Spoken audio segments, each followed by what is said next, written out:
Shit, young man.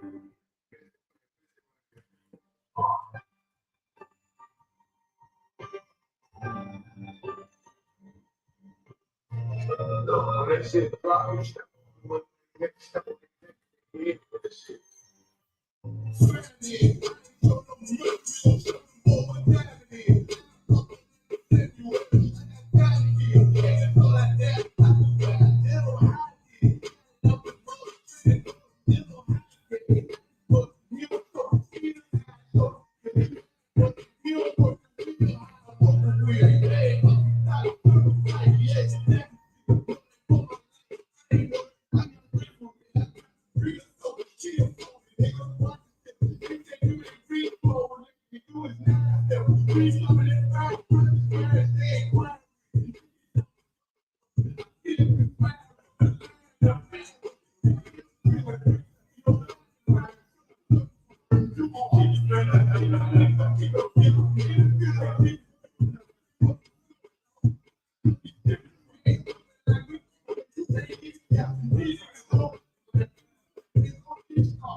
Yes, he went to them and started with them, but he can't. Yeah, come. I want to look at it after you're done. All right, we live though right now. Shalakia, Shalom, Yabashim Shabbat, Thumb to all the brothers. Yahweh Shamar, Thumb Bashim Yahshua to all the sisters. We're gonna play one more song and then we'll get started with the class. If you have any questions, go ahead and feel free to type them in the chat. Baba Kashar. Shalom, sis. Shalom, sis.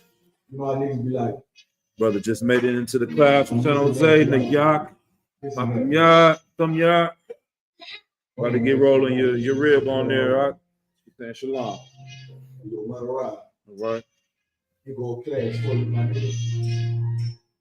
For brother. The world is bad. I'm a criminal. We got so, but I can't through it. Say, what y'all tell you about. We can't forgive us for it. Remain in the Christ. Just in the Lord, so please forgive me for that. You bring it together. Have no respect to your whole. Because you did it. This Lord did it. Because pick up with it. They said everything is up to for a half shirt. That's what they said. They hunt you. You take a kid off the days that you want. You think that gotta give step to a priest. You won't make it out in 4 weeks. Because you can stay. You can show you got the heart. And it's 3 didn't step to a talker. So how you feel like it's true like it's devil? You think I should know now. People know this dog. And I don't want to say they hate you for my pain. And you better give it up. no more kids, ain't no more. Make sure I listen to them other way I do it. Murder for Colorado, murder. To the main we like fuck a break it down, spin it on, but then life as it goes. Biscuits reversing in his life, I don't know. It's not the soul, never try to. Today I'm gonna kill the people, dead, so I don't know. So to I can say, you can't talk this, it's all the age, because it's true, I nigga. Tell the rest of the still got nothing on the street. Now I never do my niggas like Christians, like he wants to go back to the so since she really said she wanted to let that love go, so I think it's over. But if I bring it through, I'll take it to the how you feel about this? You got it show. Instead of the thing that I should know, even just on people don't know. When it's so you better give it out.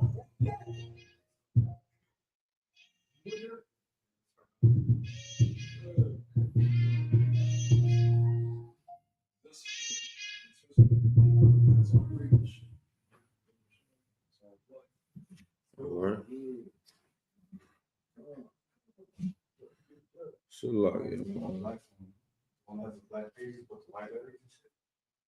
that's like we live. I'm gonna go ahead and send this to you real quick. You can grab the microphone right here, Baba Shah.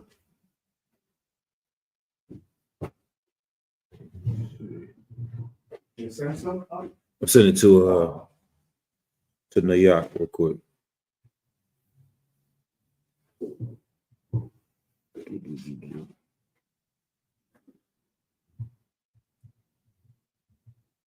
This one.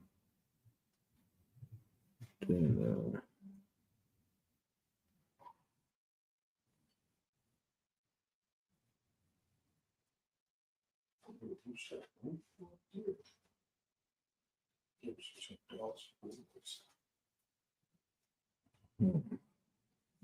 let me see. Hold on.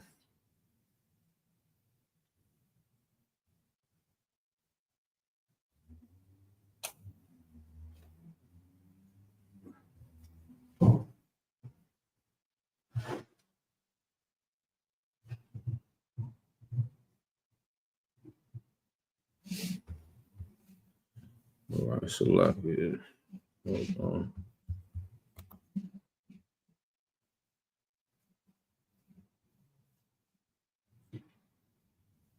Yes.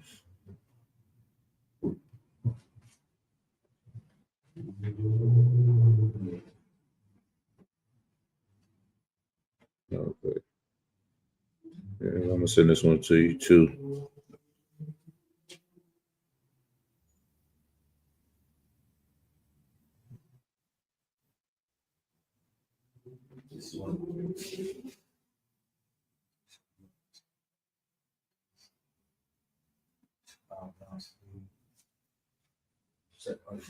All right.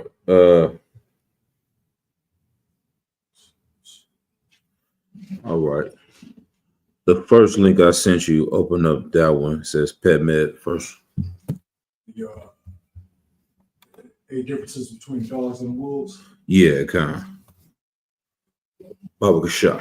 All right. I'll go ahead. I'll let you know when to start. Go ahead and stay.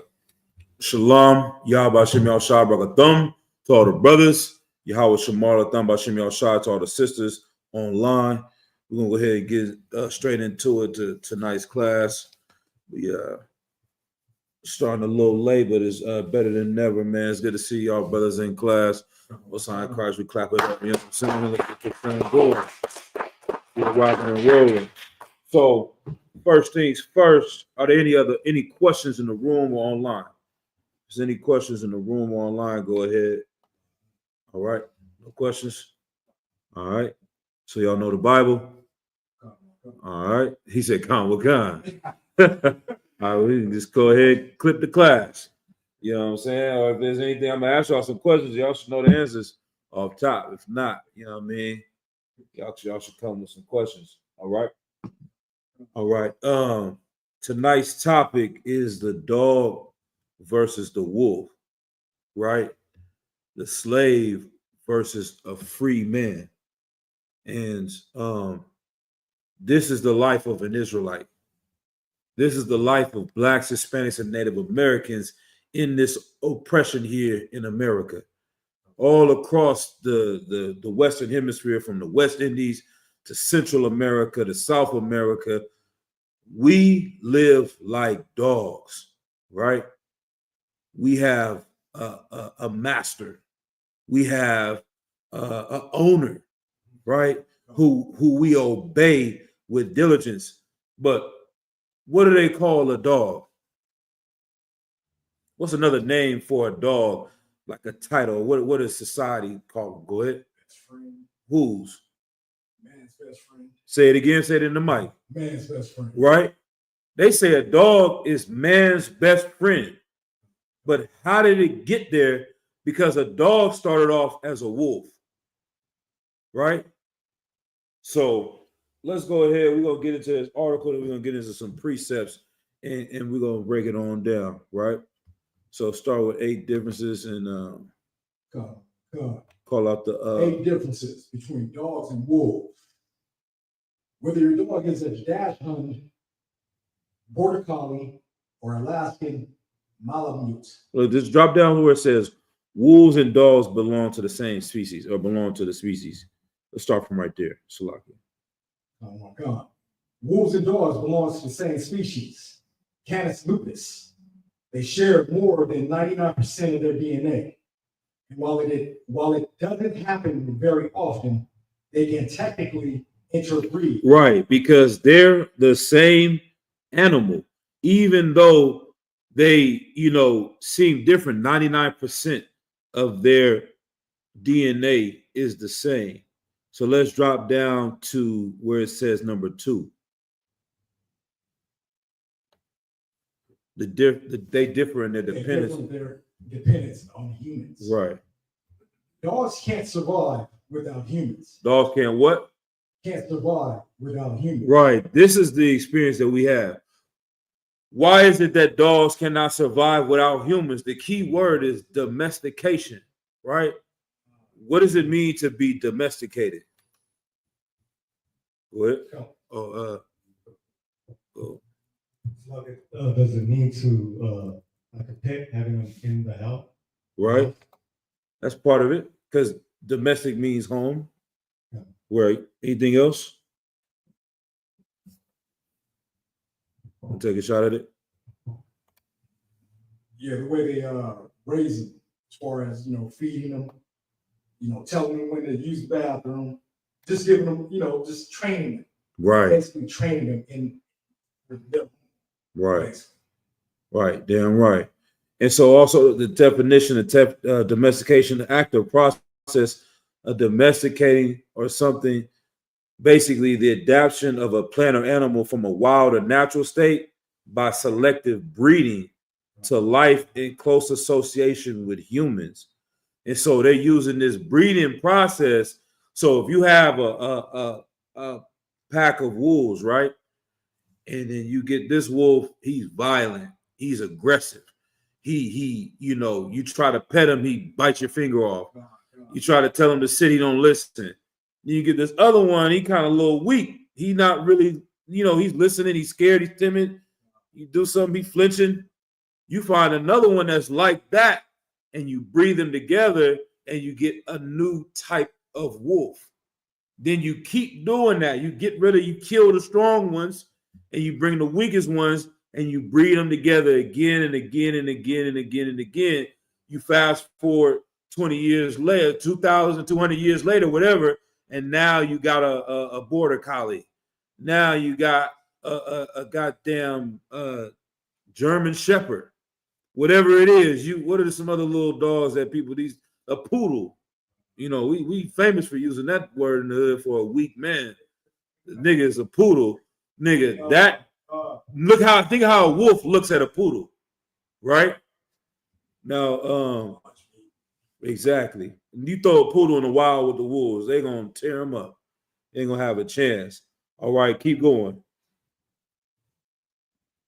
Sorry for the top. Where it says there are some feral dogs. Come. there are some feral dogs out there in the wild, but generally those dogs don't do well because they've been domesticated to the point where they can no longer adequately survive. Right. So, like, a feral dog is a dog that just grew up in the wild by itself. Like if you threw a dog in the woods or something and it was just out there, it wasn't around humans, it wouldn't be able to survive in the woods because its natural instincts have been bred out of him. So he doesn't know how to go and hunt and get his own things. And so he would not be able to really make it. As a wolf who grows up on his own, he's growing up in a pack. He's being taught how to hunt. He's being taught how to move around, and he's able to make it no matter where you set that wolf at in the earth, right? So anything else on that one? Keep going. Yeah, she says, if you're familiar with dogs, you may know that they'll obey commands like sit and stay. Damn. Because they want to please humans and get rewarded, says Michelle Prulix. Good night. Now, what does that mean? If you're familiar with a dog, you know they obey commands like sit, stay, put your hands up. You understand? For us, get out the car, get on the ground. Yes, master. Keep your eyes to the floor. You know, I didn't know that. Y'all, if y'all know anything about the pimp game, they have something called reckless eyeballing. Y'all heard about that? Okay. If you have a prostitute, right? She's walking on the blade. Back when they had the blade, they might steal someplace, but it ain't like it was in the 70s. Now they got internet, OnlyFans, all these type of things y'all brothers know about. You know what I'm saying? No, I'm messing. That's that Jeremiah Hyman. Tried to catch it. He said, yeah. Nah, I'm messing with y'all brothers. But you know what I'm saying? Like, they actually were on the blade back then. Other pimps would try to come up and talk to a girl and knock her. You know what I'm saying? But they're trained by their pimp to look down to the floor. If another man is coming to you now, if they're trying to do a trick, that's something different. But if a man's trying to actually get you to work with him, they have to put their eyes to the concrete. Because if she's looking another man in his eyes, that's called reckless eyeballing. You're not supposed to make eye contact with him. He knows if she's doing this, she doesn't have someone teaching her the game. There's no one training her. There's no one teaching her the rules, no authority over her. It's the same reason why we in the school or the Bible teaches that women are supposed to have a head covering over. Because when you see the sister, she got a head covering, you know that she has some man that's in authority over her, that's responsible for her, whether she has a husband or not. Someone in the school is raising her up. Somebody that's a man of the Lord is teaching her, and her head is covering me, and she has a protection. She has someone that is watching over her, right? So what am I saying with that? I grew up learning this game from different cats in the streets. You see what I'm saying? I didn't know reckless eyeballing comes from slavery. The white master coined that term. Pimps didn't create that. So me coming up as a kid, I remember my grandmother would tell me these stories, right? She would always say, keep your head up high. Keep your head up. You heard Tupac had a song, keep your head up, right? I'm thinking it's just like be positive, you understand? She always used to tell, keep your head up high. Our grandfather had a story where he came into the town. He would ride on a white horse. And he was a teacher. He knew how to read. He would go in town, read his newspaper, then come back, grab some food or something to drink, and go back to the house in the country. They called him an uppity nigger because he was doing that. And they sent the KKK to his house and drug him out and beat him and left him for dead in the woods. And if it wasn't for whatever, the story is they said that some angels must have tended to him, because there's no reason that he should have survived being out there for days, damn near a week or more, just damn near bleeding out half to death. When he finally was able to call back home, they had to pull thorns out of him for hours, for days, you understand, out of his back, because they beat him with a thorn bush like that. But I thought she was just telling us, hold your head up high. I didn't know in slavery, The master would walk by and he would make you put your head down. Don't look at me in the eyes, boy. You reckless eyeballing. Keep your heads to the keep your eyes to the concrete. You see what I'm saying? Treating us like a pimp would treat a hoe. Go ahead up.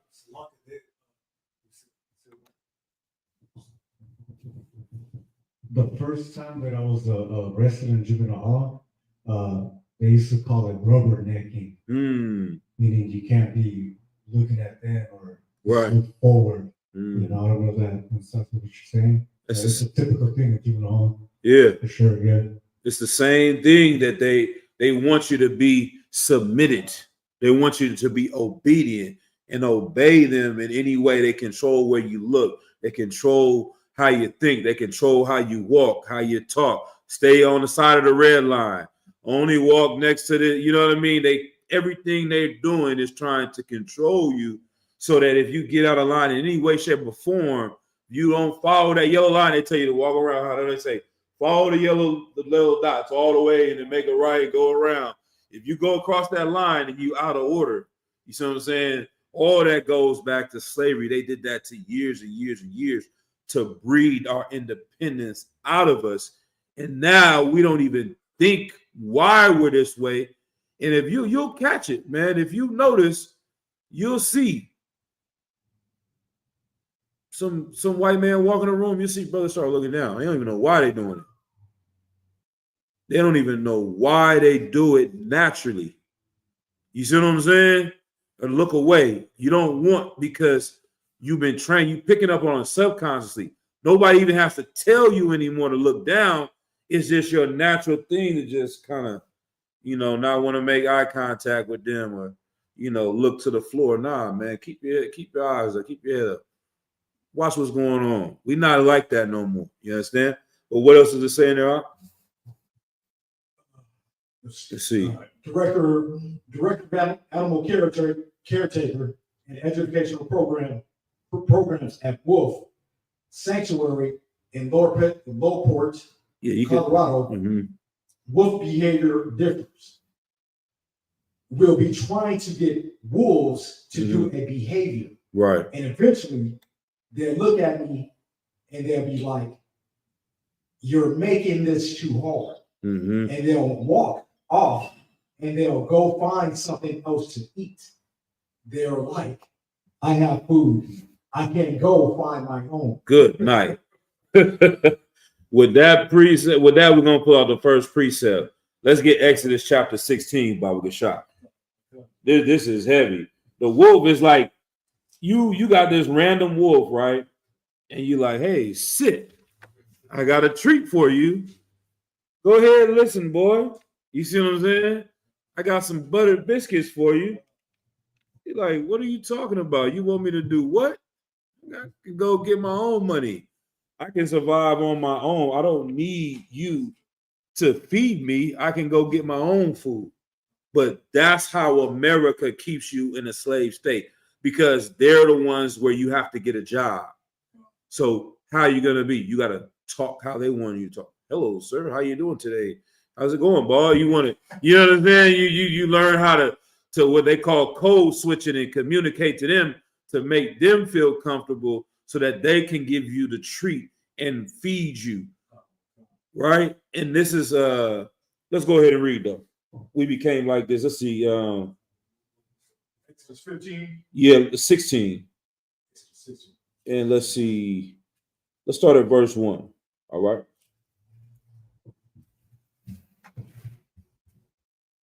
Exodus 16, verse 1. And they took their journey from Elim, and all the congregation of the children of Israel came unto the wilderness of Sin, right, which is between Elim and Sinai, on the 15th day of the second month after their departing from the land of Egypt.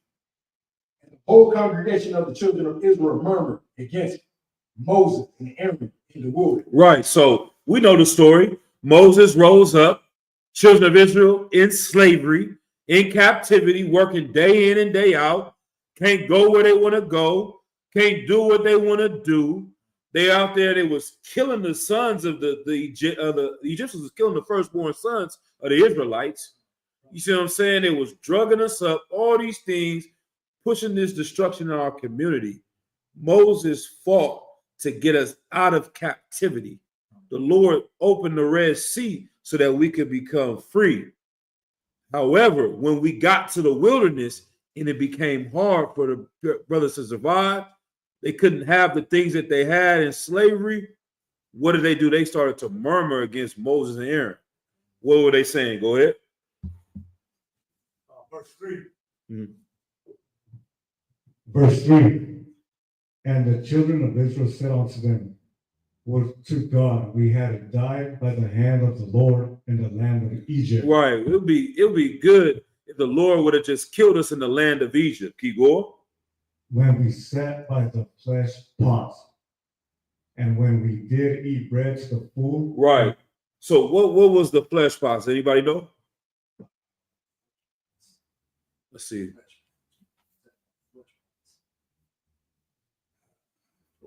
Okay. All right. I thought y'all brothers knew the Bible, huh?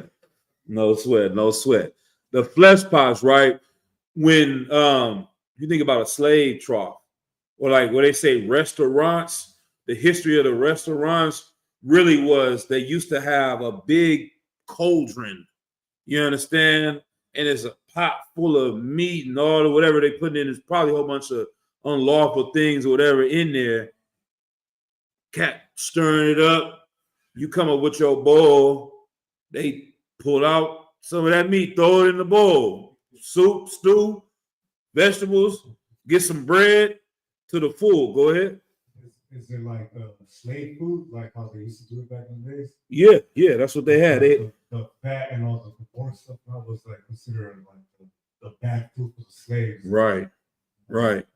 So what is this saying again? Go ahead and read this one from the top, verse 3. Verse 3. And the children of Israel said unto them, would to God we had died by the hand of the Lord in the land of Egypt, when we sat by the flesh pot, and when we did eat bread to the full. For you have got us forth into this wilderness to kill this whole assembly with hunger. Right. So they're saying we wish we could go back into Egypt, back into slavery, because we're in this wilderness. It's hard to survive. We rather go and be slaves, but be guaranteed having a way to eat. Right? So imagine us now in today's society. If you say, let's separate from the oppressor. Let's start our own nation. What's the first thing? Black people can't get along. We can't do nothing together. We can never come together. Latinos can't come together. We always fight each other. We're going to kill each other. What place is better than America? We hear that all the time, right? This is the greatest country on earth. Why is it so amazing? No one ever asked that question. What makes America, and it is true. Like you'll be caught up in the truth so much, right? You will hate America so much in a righteous spirit, but don't let it confuse you with reality, right? America is the greatest planet on earth for white people. America is the most powerful nation on earth for white people. This is the land of the home of the free and the brave for white people. You see what I'm saying? Like, this is their heaven on earth. But guess what? This is our hell, right? This is not our home of the free. This is the home of the slave here for us. This is not the place where we're in power and we can do anything we want. This is the home of our oppression. So when they're saying to make America great again and America's the number one nation, that's because it's made for their people. Us trying to make it in this place, we think it's the best because we're just getting the crumbs off of their country. But what makes America great? I'm asking brothers, either one. The economy. Okay, you on to it? Bring it on home. Let the brother bring it on home. What makes the economy great? Because that was the right answer. You just okay. Go ahead. Blacks, Hispanics, and American Indians. Okay, why? Because we are the ones that work America.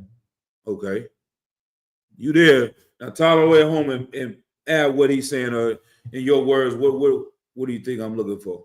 That was right though. Get a brother in. I think they because they give us the crumbs off their table. Okay, but how does it make their life great that we're working for them? How it makes sense. Precious life great. Yeah, how does us being here make their life great? Because we're domesticated. We don't bite the hand that feeds us. Okay, that's part of it. You know? Okay, the brother. I'll see one more. One more. I see the brother's eyes lighting up. What you got, Doc? This is a 500 years of slavery that we have. There you go. I mean, that is the answer. I think one more time for that. Yeah, it's the oppression. Being oppressed literally means, like I said, I like looking up words. What does the word oppression mean? Let's see what it says over here on the. I'll look it up on the thing real quick. Oppression. We say these words, but what is this word? Okay, oppression means unjust or cruel exercise of authority or power, being unjust or excessive exercise, being weighed down on a body. What's another word I want to look for? Let's see what it means to be exploited. We're going to get back to this dog versus wolf thing, but it all ties in. Used for someone's advantage. That's what exploited means. Unfairly or meanly used for another's advantage. That's exploitation. And I love, you know what I'm saying, because I grew up learning, like I said, I had some uncles, you know, some cousins that grew up in that life of pimping and hoeing, you know what I'm saying? Went to jail, you know what I'm saying, riding limousines, all the stories from the 70s and 80s. You know, these are things I grew up around, right? And I love using those analogies because people can kind of understand when you put it in a small scenario. But when you make it bigger, it's kind of hard to keep up with it. But one pimp, 5 hoes, all of them go and sleep with people for money. They bring all the money back to the pimp. That's exploitation. You know what I'm saying? He's not doing anything. They're doing everything. He's riding in a Rolls Royce. They don't own a car. He buy himself a mink coat. They go into Ross to get the whole clothes. They spending $5 at this store to get these. You know what I'm saying? Like, why is he living in a nice condo and he doesn't do anything, and everyone over here is doing all the work? That's easy to understand. Now that's what Walmart is. Magnified Walmart from every city, every state, from here to New York. That's what Walmart is doing. You push the carts, you check up the thing, you take the thing off the truck, you put it on the shelf, you up there till 3 a.m, making sure everything's on point, marking the thing, do. The person that owns Walmart is at their bed sleep all day. They on vacation. They taking meetings on the computer and making sure you work, and they get $1 billion. How much does the Walmart family own? How many billions of dollars does the Walmart family have? Right? Who do you think is really doing all the work? Blacks and Hispanics. Right? They're slaves for Walmart. And you know me, I'm always going to see how much, the internet right here, how much money does the Walton family have?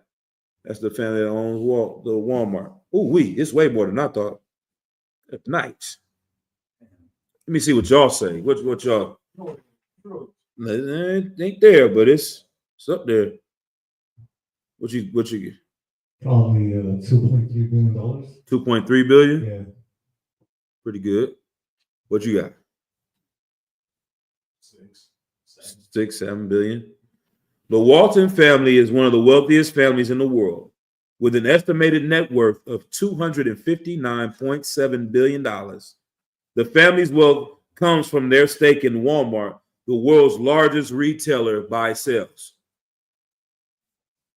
How does this family pocket $259 billion? Their investors get millions too. See, the Bay Area is home to 50 billionaires that live in the Bay Area. 50 billionaires live right where we live at, right? But in my mind, I never really thought. I met this one. He was a brother from San Jose. He was a cool brother too, man. This brother, man, I'm like, man, he talked real proper. He was able to get around the Edomites, but he was a hood nigga, bruh. You know what I'm saying? He talked like a surfer. You know what I mean? But I'm like, this nigga is grimy. I'll never forget this man, Twine. He be, you know, what's up, bro? You know, man, I'm about to just go get a backwood. You know what I'm saying? I'm like, damn, I'm thinking he is square. This nigga was with you know what I'm saying? He was with the, you know what I mean? He was with it. But long story short, he's like, yeah, man, I was kicking it with one of these white boys to go to school with. He took me to his house, bro. He was like, the house was like a $20 million house. He was like, yeah, my family's rich. Don't tell anybody. He's like, his dad's worth $120 million. You know what I'm saying? So if there's 50 billionaires that live in the Bay Area, how many people are worth 100 million and more? That means about 1,000 of them walking around, 2,000 of them. How many people is worth 20 million or more? It's about another 50,000 of them walking around. You see what I mean? Like, if you're around this much wealth, it's not just them. So it's the same thing with the Waltons. They have 259 billions in their family, but their business partner, who been doing business with you, he got 1 billion. He over here got 100 million. Somebody over here got 50 million. The person that's invested, you know what I mean? It's a whole bunch of millions and billions of dollars surrounding Walmart, but you don't see any of it on your check. You just go and make $20 an hour. In Louisiana, they paying $7 an hour minimum wage. That's how they're able to make billions of dollars, because they're selling hundreds of thousands of dollars every day, because everybody got to go to Walmart. The people that work at Walmart go to Walmart to shop. You would think it would be free. You niggas work here 8 hours a day, 40 days, you know what I'm saying, 5 days a week, 40 hours a week, doing overtime, never see your family, spend half your goddamn check at Walmart buying food from the people you working for. Go ahead, up. So practically they're giving them back their money? Yes. That's vicious. It's crazy. Know what that is? That's the white man being the devil the Bible speaks of. That's pimping. That I don't even know. Pimps ain't even that cold. Some pimps ain't that. I've heard a lot of pimps are diabolical though. I ain't gonna lie. I remember I heard one of the dudes, he was saying like he had the connection with, you know, this is how they play our brothers in the NBA too, right? These little games like this, we don't really think like that because we're naturally giving and caring people.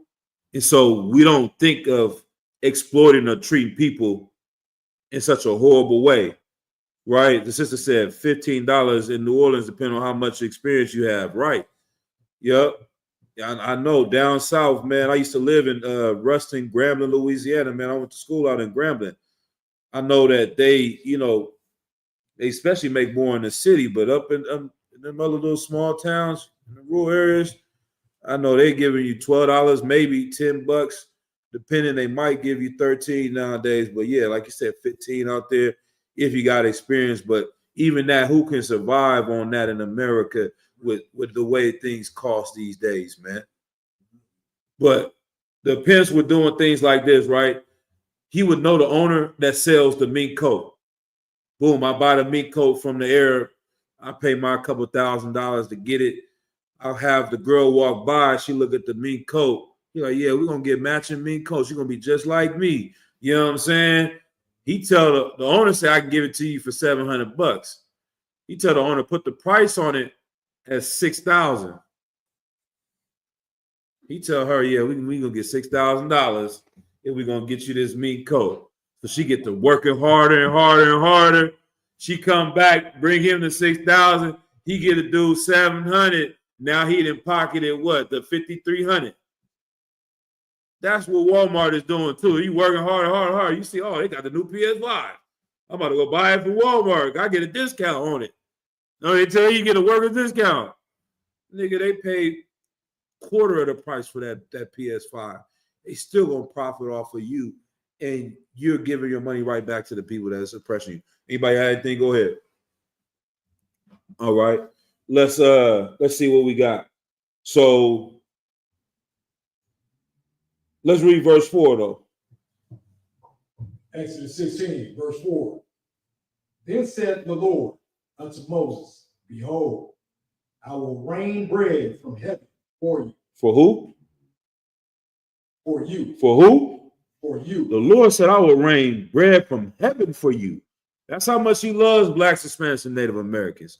It shouldn't be a struggle for us to live. It shouldn't be a struggle for us to survive. If we follow the Lord, life would be easy. And the reason why I asked the question real quick, we're going to keep moving for time's sake, of what makes America great is the fact that they have us in slavery. The fact that they don't have to treat us the same and worry about us, because you know what? If it was white people they would treat like that at Walmart, wouldn't be no Walmart. You see what they try to do to the white boy with the medical, the insurance company. See, this is people that are not used to being slaves. When they get treated unjustly, they say, what is it? I'd rather die like a man and live like a cow. Another one, give me death or give me liberty. That's the way they think. But they can't teach you to think like that, because who would have to kill them?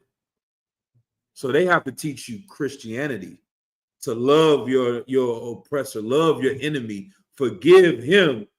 And that's the brainwashing. That's the domestication. When we say you be from a wolf to a dog, how did you get there? Christianity.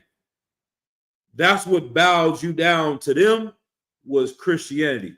But long story short, what's going to make Israel great? What's going to make us the number one nation on earth? I see you got it. Go ahead. Yeah, Coming together. that's part of it. The statutes and commandments. That's part of it. But going back on topic, we said what makes America great? What's going to make Israel great? Love your brothers, you love yourself. That's coming on later on, but I think on top, yeah, where we at? Hawashai. Okay, yeah. And what's he gonna do? He gonna put these devils in slavery. They're going to work for us. We're going to exploit them. We're going to use these heathens the way they use us, and our life is going to be great. Matter of fact, what's the precept on that? The world was made for our sakes. What's that? Ecclesiasticus, what's that?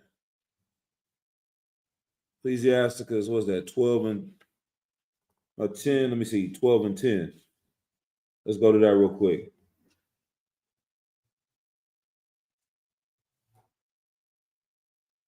Let me see. 12 and 6. What am I looking for? Hold on.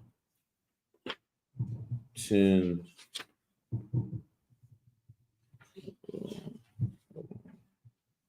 That's not what I want.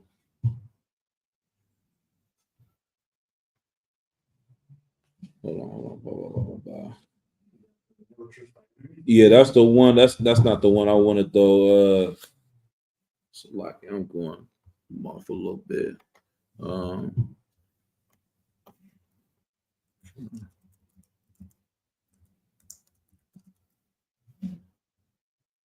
Let me get not that one.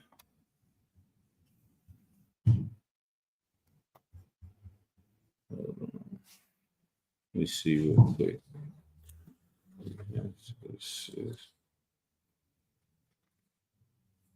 don't know why it says something in my mind like this.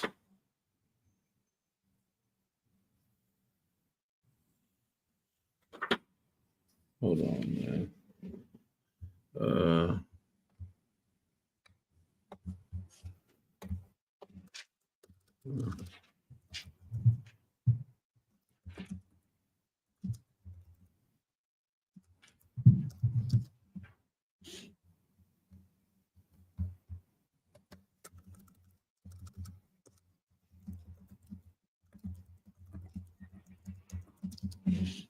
Second Ezra 6:56. I'm off. Yeah, that's the one I'm talking about. Yeah. I don't know why I'm thinking. Y'all brothers be on the officer's test. Second Ezra 6:56. 6:56. Second Ezra 6:56.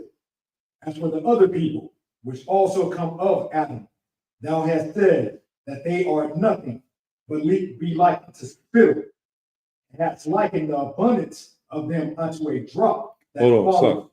Go verse 54.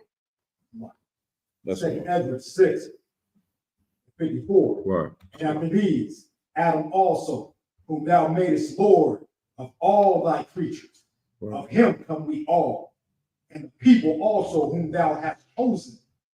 All this have I spoken before thee. Right. And so, like, I see the sister posted it in the comments as well. I'm not even looking and reading the comments, but yeah.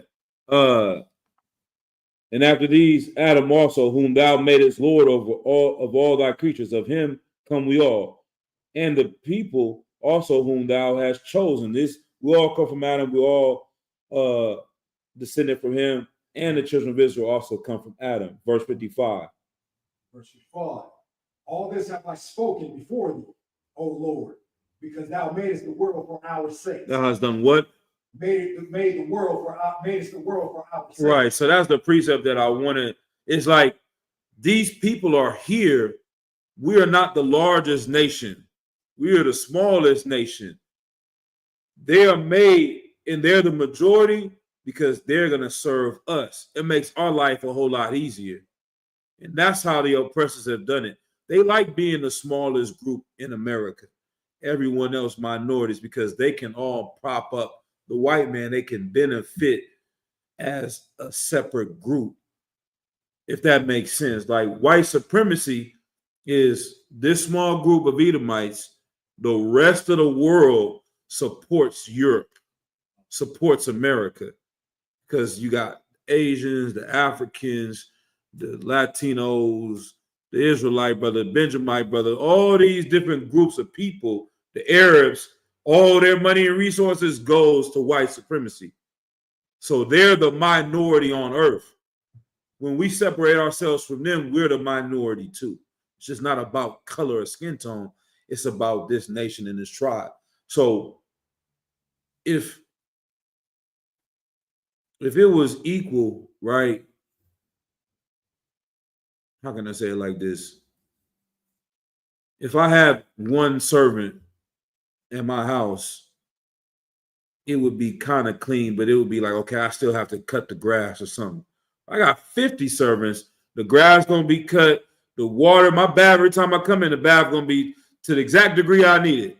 You know what I'm saying? The blinds going to be open, closed. Everything going to be dusted. You know what I mean? Whatever you want, the food is ready. Everything. You got to serve it like the movie Coming to America. You know what I'm saying? The people that had the Jerry curl, they had a level of richness and niceness in their life. But Hakeem, he had the flowers where he stepped. He getting the bath. You thinking he just in the bath, two broads hop about the, like, his life is so taken care of because he has so much servants. That's how it's supposed to be for the children of Israel.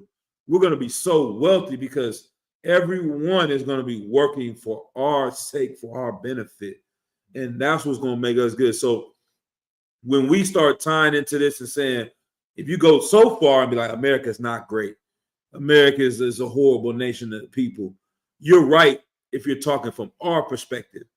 But if you're talking from their perspective, this is an amazing place, and racism, oppression, inequality, exploitation is what made this place great. And that's what we need in our nation if we want to be like them. The Chinese understand it. Go ahead. Wasn't the Constitution written in 1776, right? Around that time, I believe, yeah. We were still slaves, right? Correct. So that means it wasn't written for us. Exactly.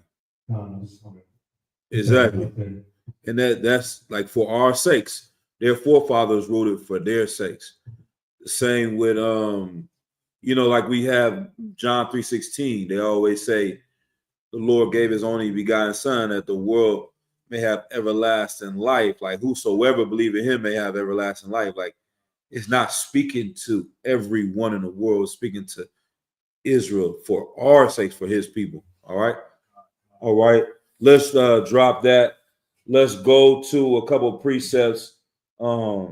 Let's get Proverbs chapter 15, verse 27. Let's see what we got right here. I think that's what I want.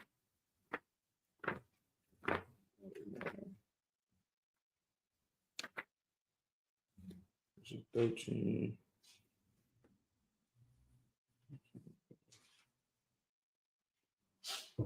Nope, that's not it. That is one of them. We're gonna go to that one too. But what is the one?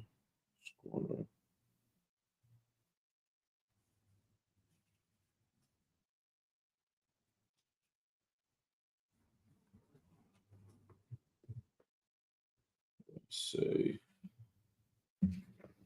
13.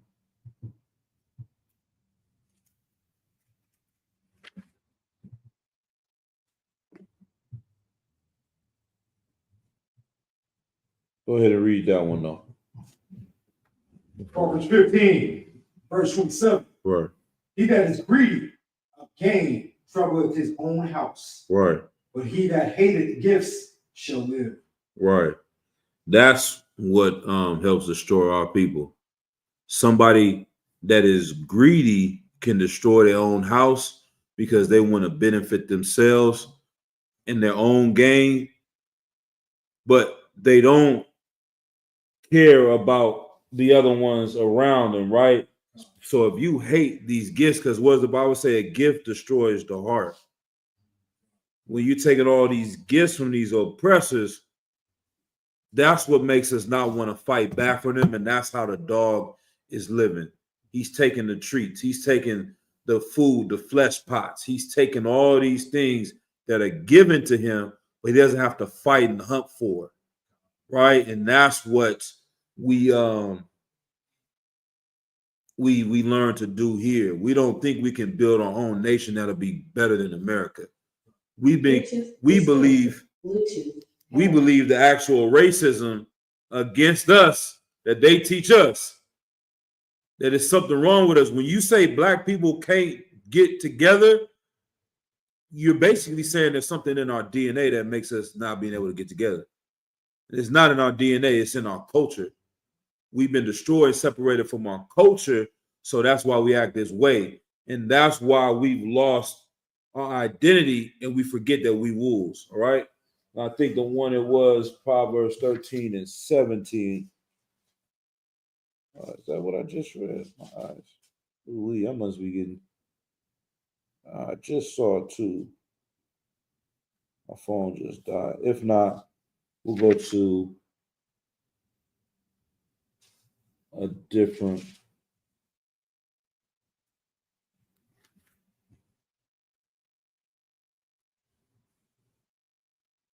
Let's just go to a different one. What else? Thought it said something about a dog or countenance. See anything that says countenance. All right, for time's sake, let's just keep going. All right, let me get Isaiah. Matter of fact, Jeremiah 2 and 14.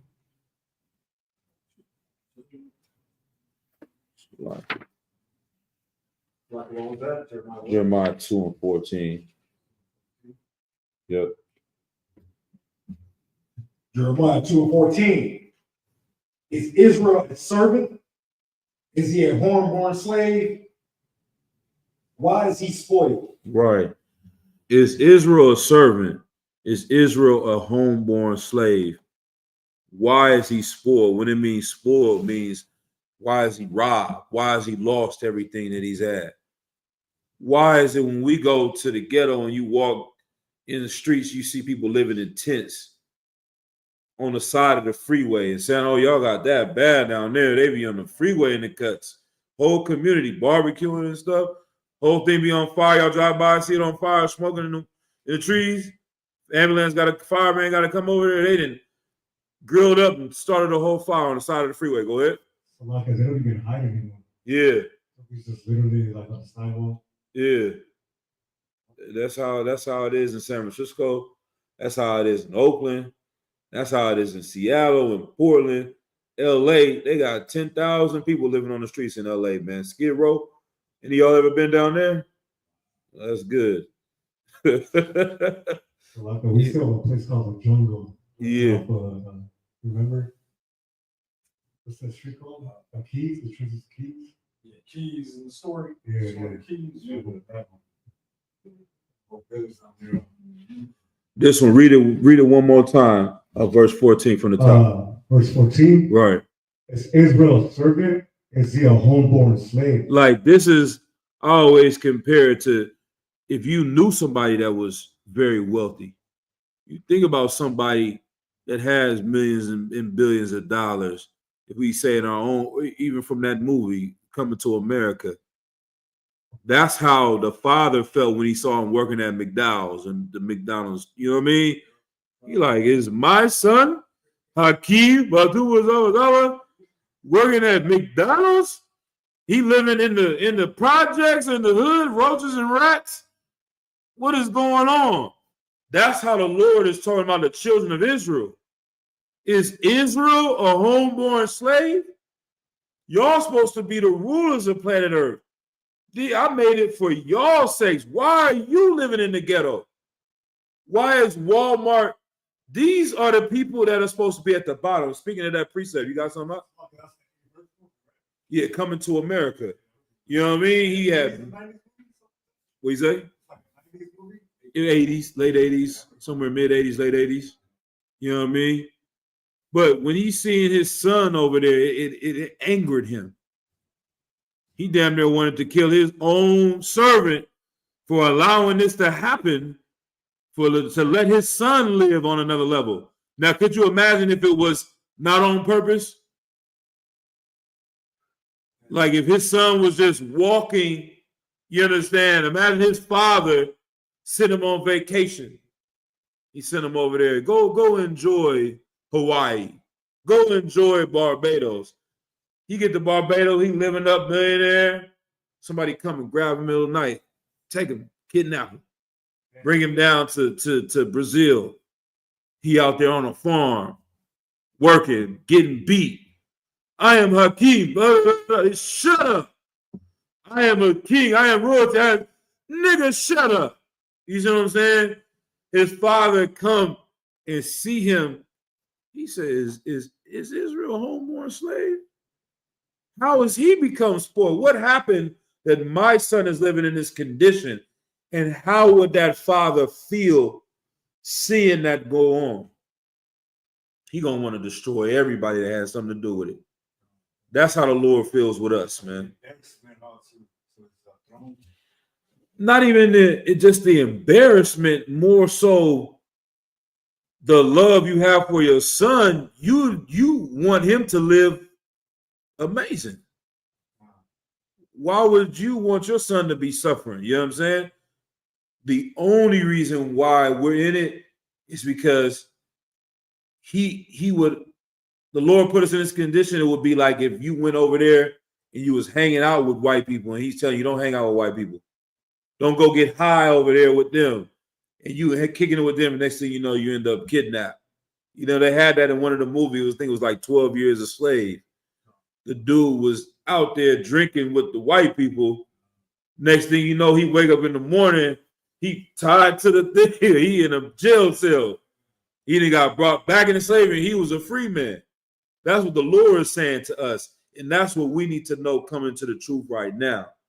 Don't go in the way of the heathen. Don't be like them, because that's the trap.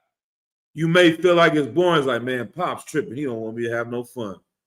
He don't want me to go to the party, man, because he know it's fun over there. Nah, man, you get to kicking it with them bras, getting high, you're going to be destroyed. You're not going to win. You may think it's a little bit boring over here, but you're actually going to have more. You're going to go to school. You're going to get educated. You're going to end up having a business. You're going to be in a good position obeying my rules. You're going to have a party. You think you're having fun, but now you end up working at Walmart. You see what I'm saying?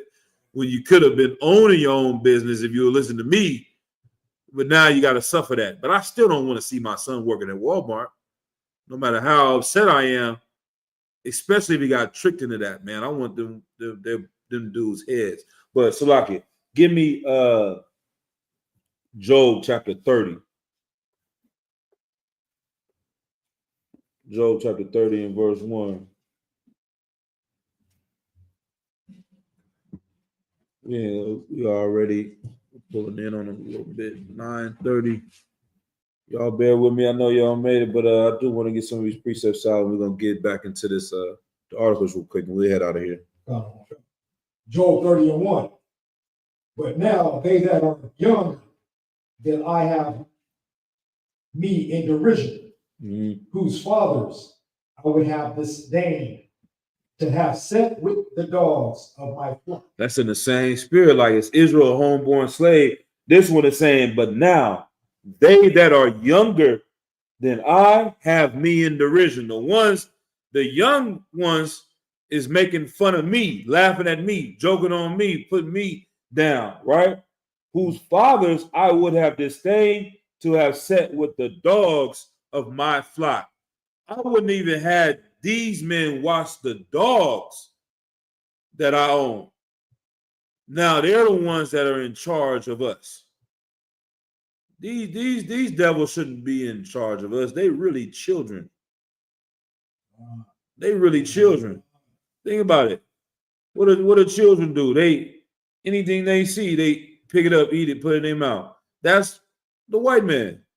They eating escargot. Why are they eating that? Fish eggs. They eating the moose knuckle. I don't know. That's from that song. But whatever, you know what I mean? They gonna eat anything and everything. They think it's cool. They had one of the dudes on the show. I forget what it was called. He used to eat all the disgusting stuff around the world. He got a whole show off of that. What was it? Bourdain? Nah, not him. He's all drinking the piss and stuff, right? No, that was another show too. But he used to just literally go, and he's a little fat, geek, nerdy white dude, but he would go to different places and eat just anything. Bat, if they in this area, he gonna eat. He go around these different man, I can't. Y'all should know the show I'm talking about, man. But that's their character. They do things, they jump out of planes, they bungee jump, they're like children, you know what I mean? That's what it says in the Bible, that women and children will rule over you and oppress you. It's in Isaiah. This is the experience that we have, man. But they shouldn't be over us, man. You see where the world is going, how they're destroying the animals, the plants, the sea. Everything is getting destroyed underneath their rulership because it wasn't meant for them. All right. But let's go back to this dog versus wolf. Look to the article in the on the phone real quick. Let's see. A few things. Let's see, verse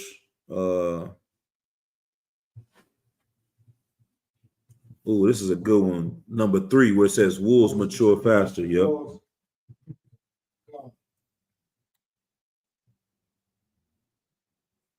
Come.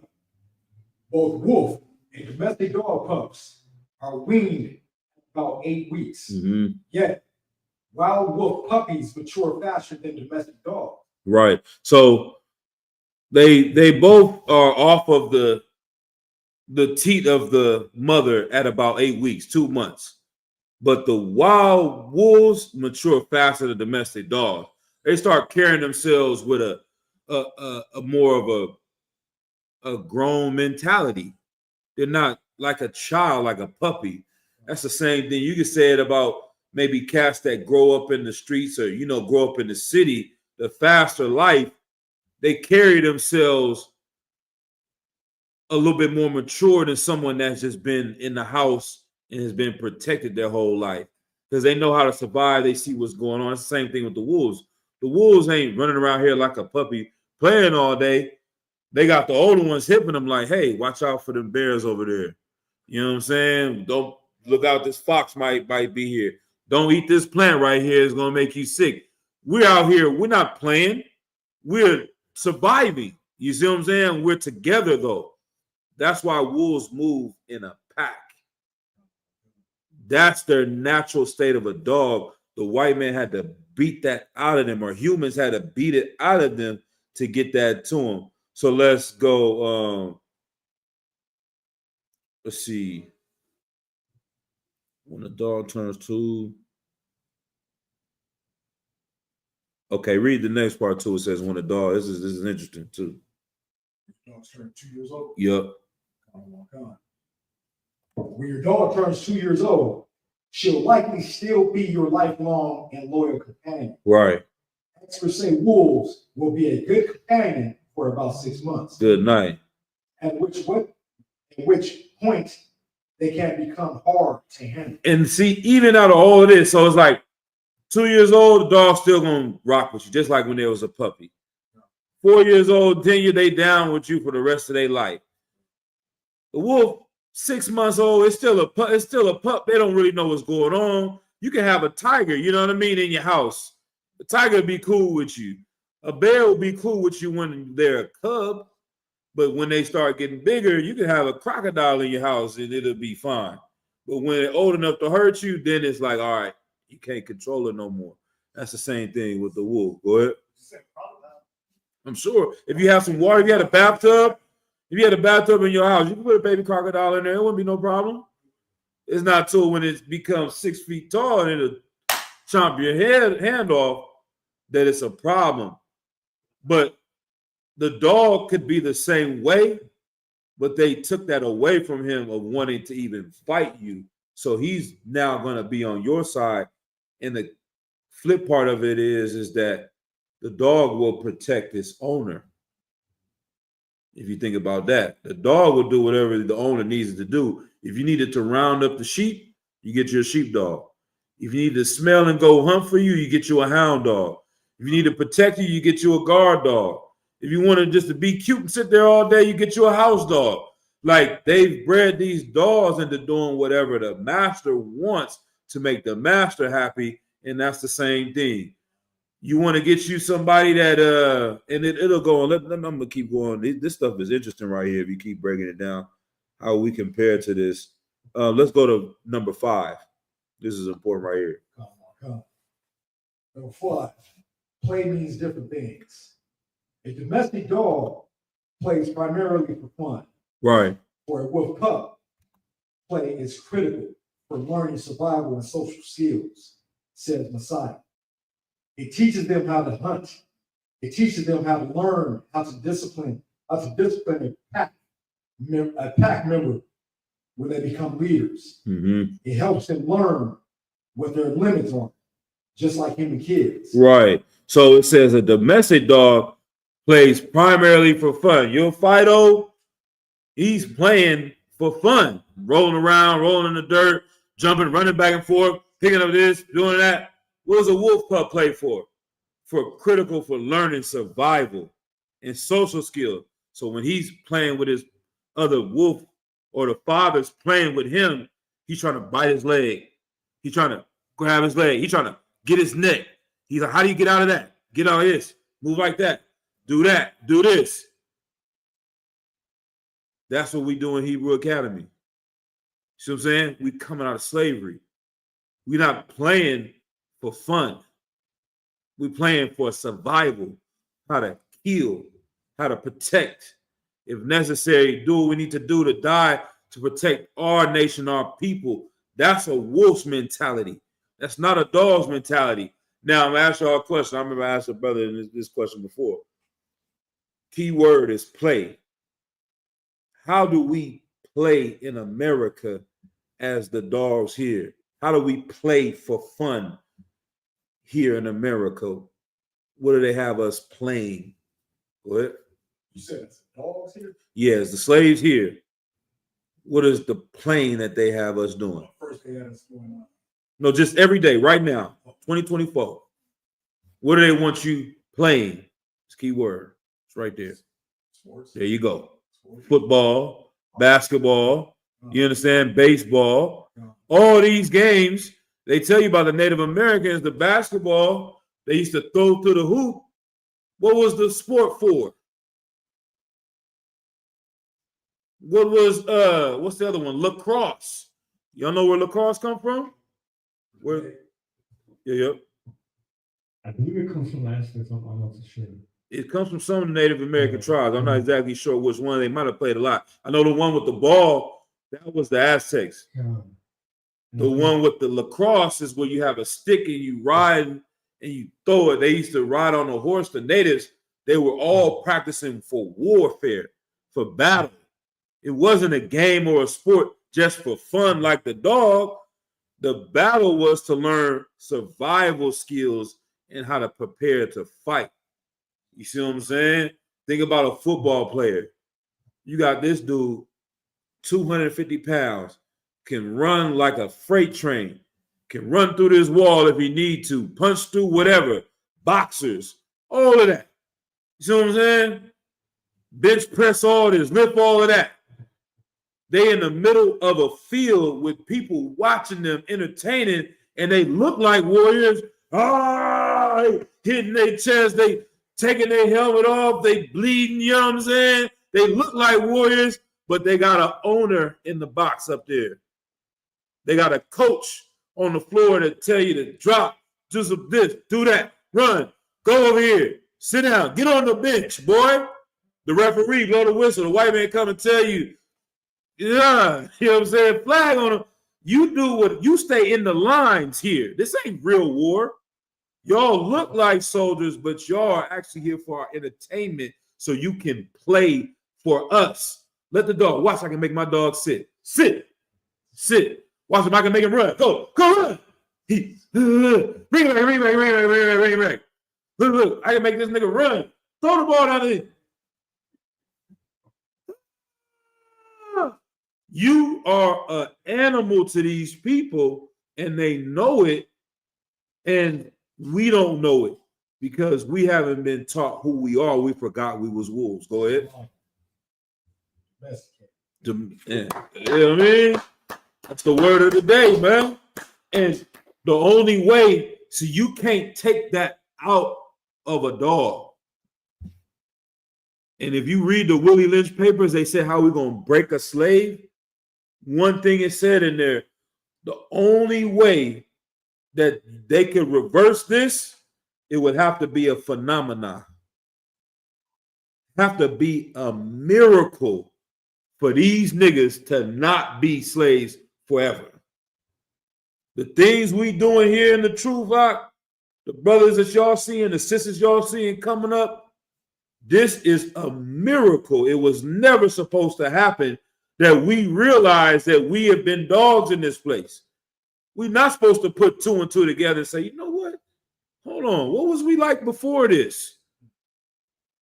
What was we doing before we got here? How did we carry ourselves? Is this it? Is this our culture? They gave you hip-hop culture and told you that's your culture. That's crazy. I never subscribed to that. Can't nobody tell me. I like rap music. I like break dancing. I even like graffiti. You know what I'm saying? But don't tell me this is our culture. Nah, nigga. No culture is entertainment. Who does that? Culture is more than entertainment. It's the food. It's the clothes. It's the books you write. It's the science that you add. That's real culture. You can't just be singing and dancing and rapping all day, man. That and telling me that's a culture. That's not our ancient culture, man. These sisters in here twerking in the club and want to tell us that's not our culture, man. You understand? Somebody have anything? All right. Let's see. Let's go. Let's see. I don't think. Yeah. All right, we'll skip out of this one. Let's go to that other article. But it also says that wolves are better at problem solving as well. That's common because you don't have to figure out how to grow your own food if you can just go to Walmart. Instead of doing what it takes, the hard work to build your nation, you just do whatever these people tell you to survive. It's easy, but you don't have the things that come with hard work. So let's go up on Dog people. wolf versus dog. Come. What's the difference? All right, let's see. Let's see where we want to go to real quick. First, same species or not. Dogs, wolves in appearance. Nope. Dog versus wolf. Yeah, let's go to dogs versus wolf behavior. We'll bring some precepts after this and close the class out. Come. The way that dogs and wolves interact with the world, and especially with humans, is very different. Right. Our canine buddies are generally social and view us as family. And view us as what? As family. And view us as what? As family. The dog looks at the human owner like they're in a pack together. That's how the dog whisperer goes around and talks to them dogs. He like, oh yeah, we the same. And that's a good thing for the owner, for the dog to feel like y'all the same. So he doesn't feel like you telling him to sit is exploiting him.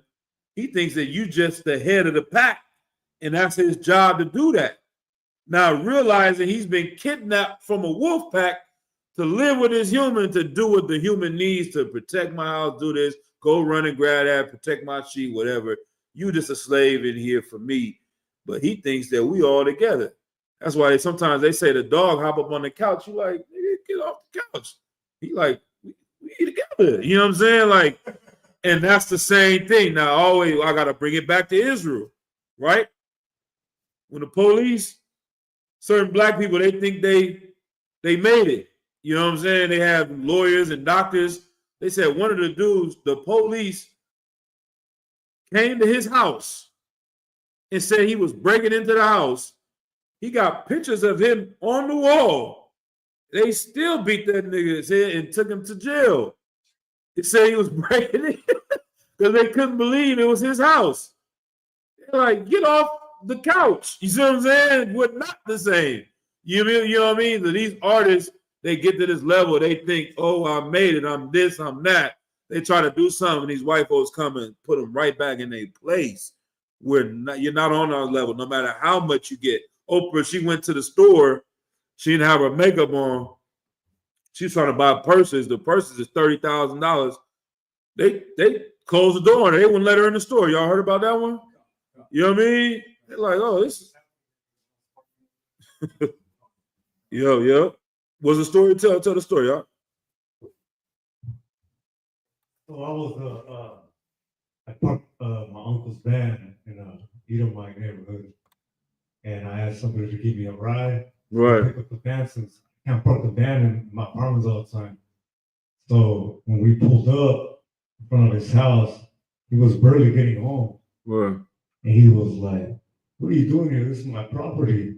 I was like, "I just came to pick up the van. It's my van right there." Right. And he opened the garage and pulled out a gun. Yeah.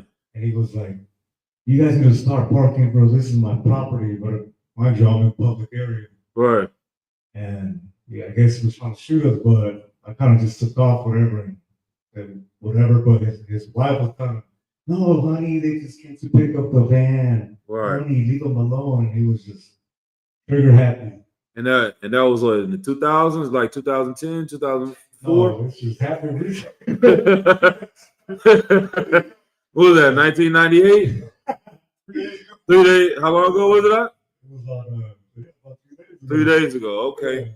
Most High cry. I knew that story. I'm messing with you, but I just, you know what I mean. I know you just told me this the other day.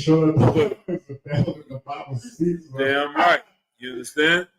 Like he is the devil. Like they keep telling you it's gonna be some type of change or some future. They're gonna get better, or that's only down south. That's only the rednecks down south. This was 3 days ago. in Northern California, in the Bay Area, where it's supposed to be liberal. Nah, he sees some Latino brother coming to pick up his own car. You too close to his property. Get up out of here. This dog is coming on my lawn. You get the stick and get out of here. The dog like, I thought we was all human. You know what I'm saying? No, you're not. You're not like me, right? You're not like us, as Kendrick Lamar said in the song. Let's see. Let's keep going on. It says they'll even learn how to read. They'll even learn how to read and understand how to express. Like the dog knows when the owner is mad or happy. They're understanding. And that's how we are. We know when to, if he's happy, we happy. If they mad, then we're mad. It's the same. They talked about this guy that went out and killed the CEO. If white people happy that they killed the CEO, black people happy they killed the CEO. It was a black man that went and did it, and the white man said, "Oh, you can't go and get justice on your own. You can't be a vigilante. This is not how the American system works. You have to follow law and justice." Black people would have said, "Yeah, this ain't right. You shouldn't go out and kill somebody. It should be law and justice. Why are you going there?" Whatever he says, we're gonna go along with what they say. We can't think on our own and say we fight our own people when we try to stand up. We're the first ones to pull each other down. Let's keep going on. The opposite of a dog. It says wolves are what? Wolves are tight with the family units. Right. They form early on, but they're definitely not accepting of strangers. They're definitely not accepting of strangers. And will never look to humans for affection or guidance. They're far too independent for them. Right. So let's get that. Let me get the precept. Let me go to Philippians chapter 2 and verse 2. I had a few ones. We running on the tail end. But yeah, this topic, I can go into this a lot of different ways, man. It's a lot of different precepts that can go with this. If y'all want them, just let me know. Maybe I'll read them out for everybody online. You said chapter 1, verse 2? Philippians chapter 2, verse 2.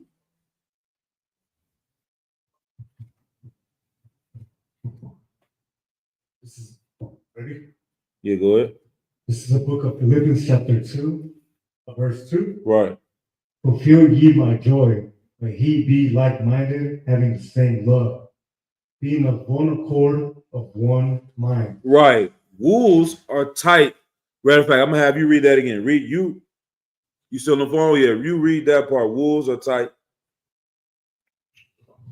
I'm gonna have you my sauce like it. Wolves are tight with the family units. They form early on. Right. And what does it say here? It says, fulfill ye my joy, that ye be like-minded. The wolves think together. They move as one. Right? Keep going. But they're definitely not accepting of strangers. Right. What did Christ say? He said, go ye to the lost sheep of the house of Israel. Enter ye not into any of the land of the Samaritans or the Gentile. Go ye not. I'm paraphrasing it. Like, we are never supposed to be trying to be around strangers, around the heathens, right? And so this is what I want y'all to see right here, Akim. This is what I learned the most. Have y'all ever had a dog before in your life? You have one? Okay, you never had one. You have, right? If you go and walk with your dog, right? And another dog is walking with someone else, what usually happens? Sometimes, they interact. Right. Might even be aggressive towards one another. Yeah. A lot of times, though, you'll see the dogs. Yeah, sometimes, they'll be cool. They'll wag their tail and play a little bit. But a lot of times, you'll see the dogs get aggressive with each other. But if a human comes up to that dog, they'll be friendly. Why is it that they're fighting the other dog? Because they think they're a part of the pack with the human that they're with. That's Black and Hispanic communities right now. You see another Israelite from South San Jose, y'all from the east side, vice versa, y'all want to fight each other. But then you go to the Christian church and you learn to love the people that enslaved you.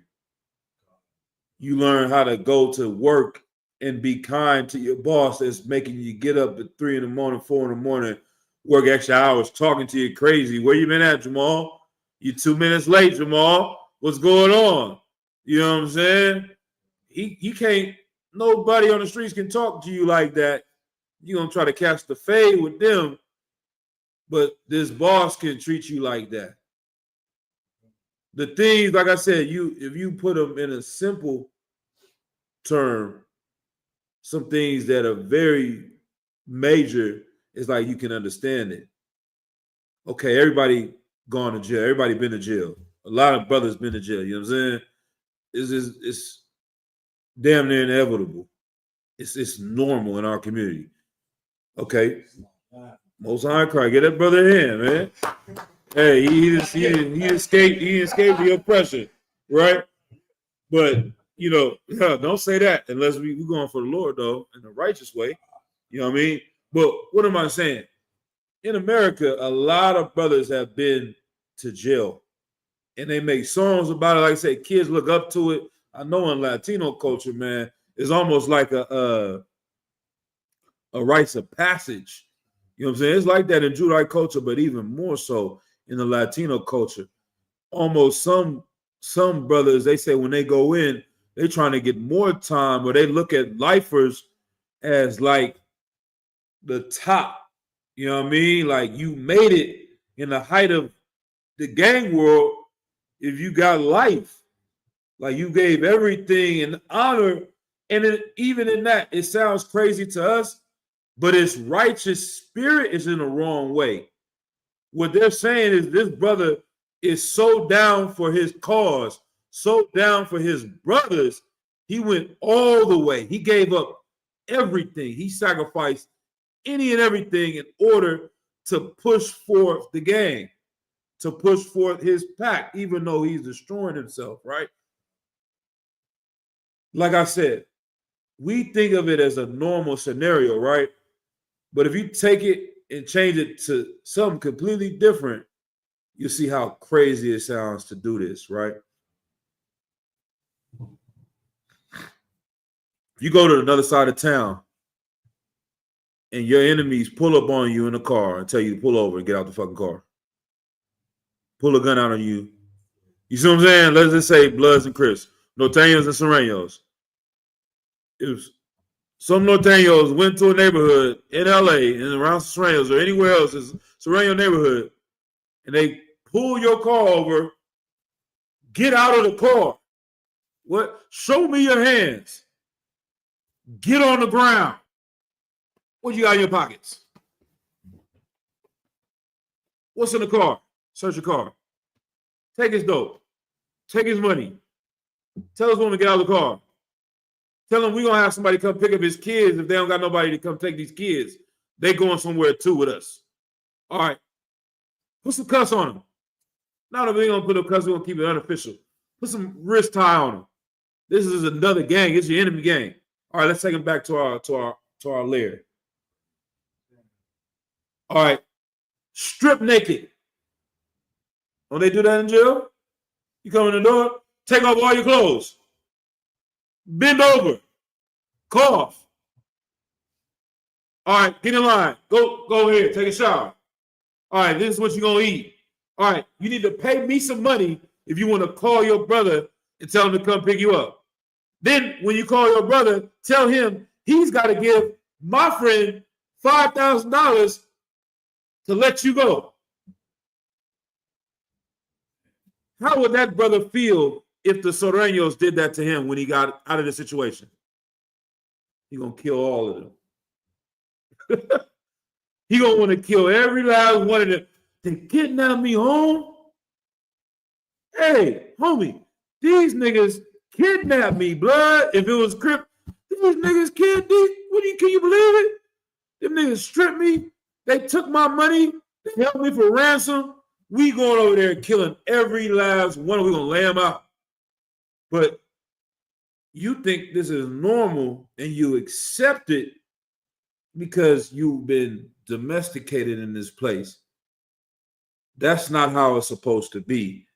You had something out, go ahead. No, I was just gonna say that.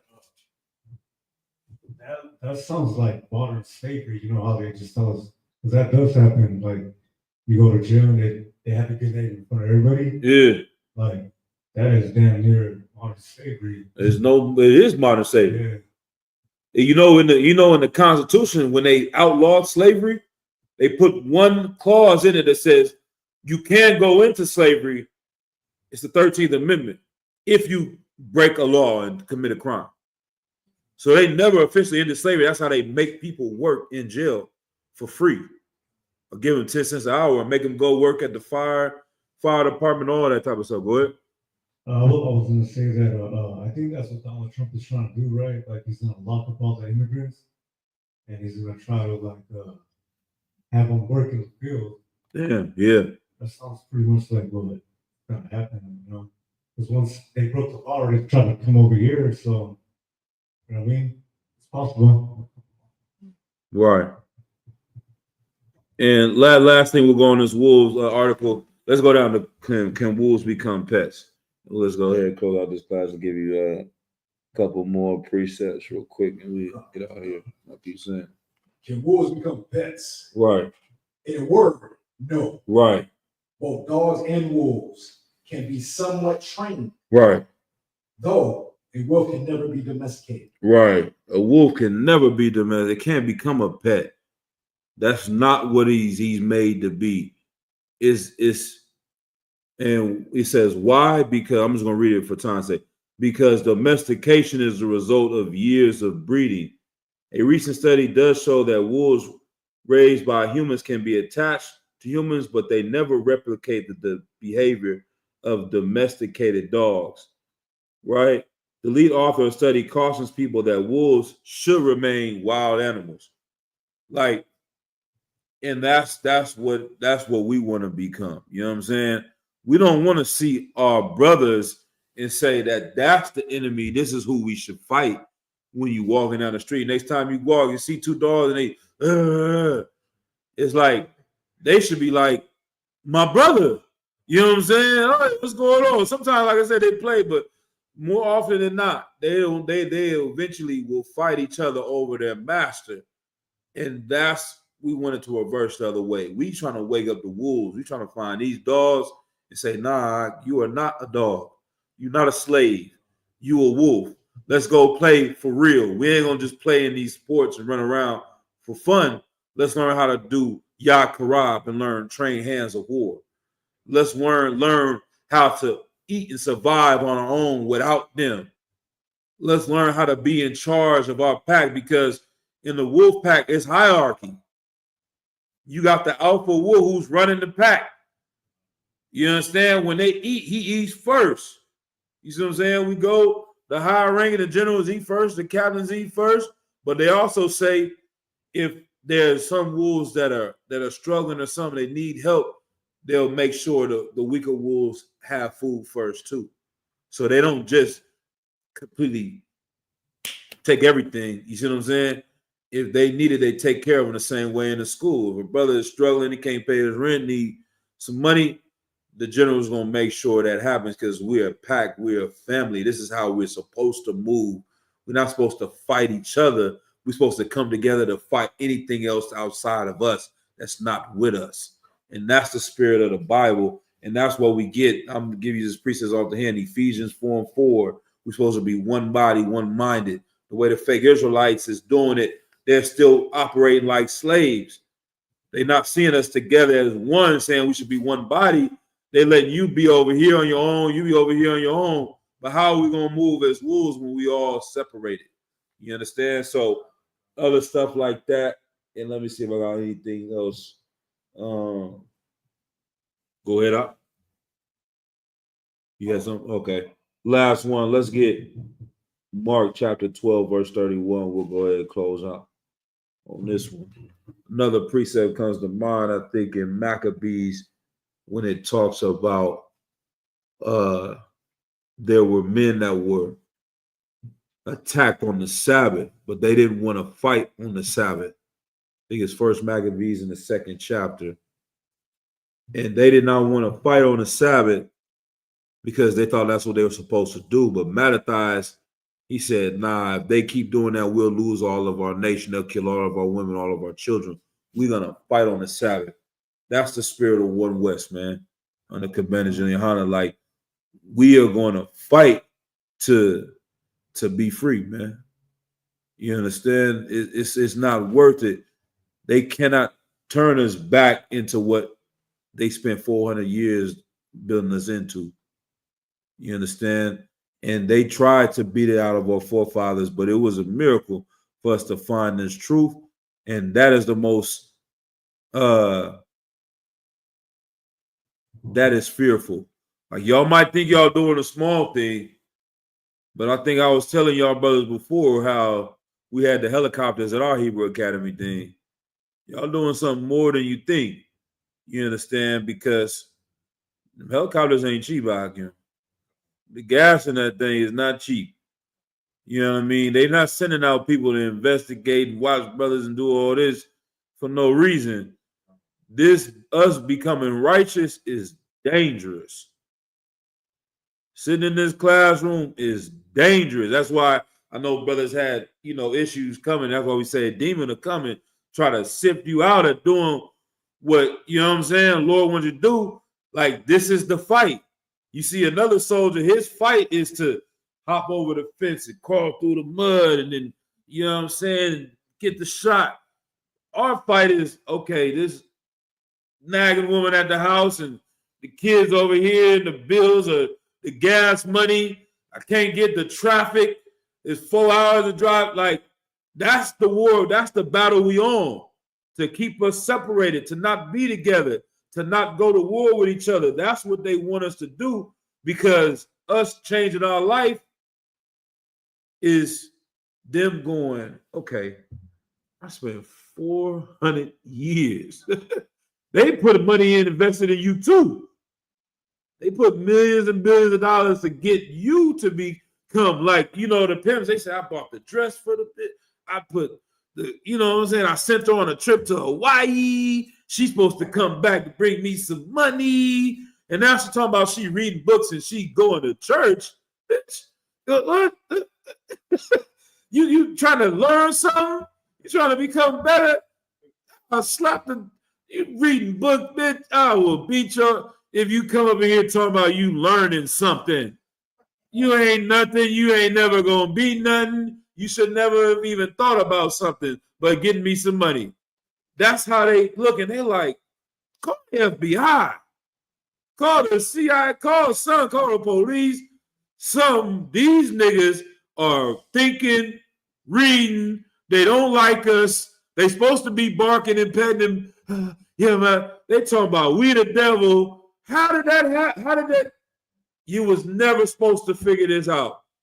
That is scary that you keep standing up. You see what I'm saying? Like, if you just was beating someone down, and he keeps standing up in the movie, you be like, God damn.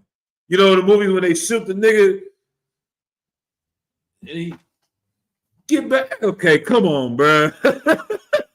We didn't throw a bomb at him. We didn't shot the big guns, little gun. He keep getting up. They like, all right, you would kind of be scared at that point. You know what I mean? Like, okay, what do I do now? There ain't nothing I can do. And that's how they see when they see us coming and marching. Babylon is falling. Babylon to rise no more. To rise no more. Babylon. Hey, what are we going to do? I sent this woman to get him. I sent child support to stop him. I put the slavery on him. I did his mama on crack, sister in the streets, brother on selling, everything I could do to stop you, and you keep on getting up. You keep on standing up, and you better not raise another little nigga like you. There's going to be a real problem on our hands, man. And that's what they see. They see the writings on the wall. So this is revolutionary, I can believe it or not. Being righteous, following the laws of God, because that's what they want. They want you to be high. They want you to be, drunk out your mind. They want you to be fighting. They want you to be shooting. They want you to be pimping. They want you to be selling all of that. They put millions of dollars into rap music to make you be like that.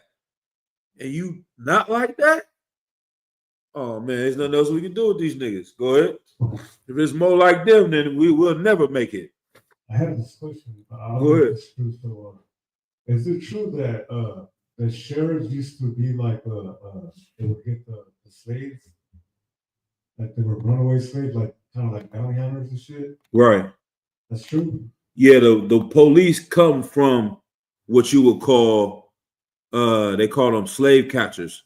So when people try to run away, they would come to, some people call them the patty rollers, is Irish. They would go and try to round up the slaves and bring them back to the plantation. That somehow transformed into the modern police agencies, because they really didn't need police when we was in slavery. If you think about it, there was no big jails. Everybody was already in jail. Well, once you got free, they had to make a new institution to put you back into slavery. So they made laws. If you didn't have a job, you could get arrested and go to jail. How the hell is that? That book is called Jim Crow, the new Jim Crow. So they start making up all these rules to lock people up, put them back on the chain gang, like the movie Life, another Eddie Murphy movie. Remember back in the day, they caught them. The other white dude did the murder. They caught two brothers, put it on them.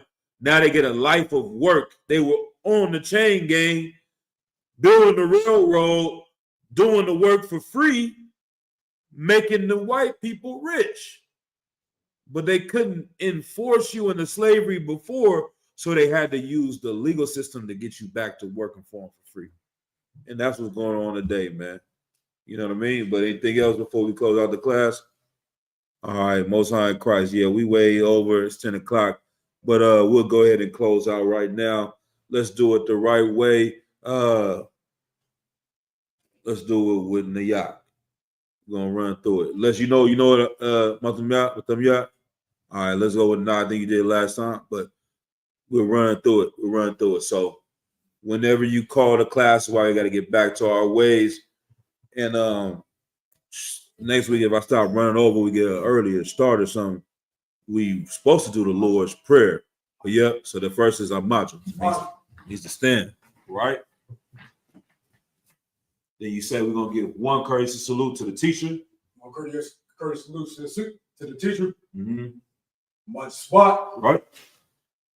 Much. Yep. Rock. Yahweh Shem Yahweh Yahweh Shem Yahweh.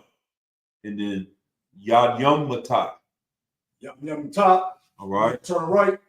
Yeah, well, ain't no sisters here, but we can give them a salute on, but that would be the right. You would say Sar, face the sisters, right? And we'll give a courteous salute to the sisters online. All right. Courtesy to the sister online. I'm gonna start from the top though. Madam Shabbat. You my spot. Amat. Barak. Yahweh Kumar Al-Tham Bashim Yahshua. Yad Yom Matah. Yum top. Which means hands, Yad, you know that from Yad Karab. Yad Yum means multiple hands down. Yad Yum Matah means down. All right. Class dismissed. Class dismissed.